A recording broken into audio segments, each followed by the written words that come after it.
We are now in one of the most interesting testing rooms of Carraro's Research and Development Department. Thanks to considerable investments made in recent years, Carraro's testing area has some 20 testing rooms with the aim of improving and validating the products it is developing for axles and transmissions before they can be produced and sold on the market.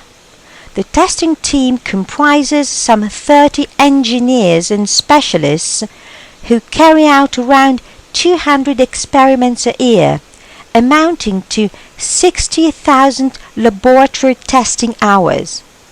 Thanks to state-of-the-art automation test benches, some experiments can be run 24 hours a day, 7 days a week.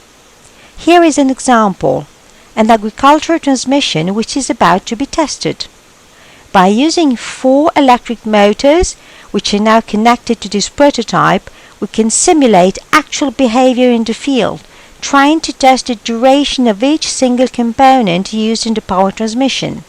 In fact, this is one of the longest tests, as it can take from 4 to 6 months.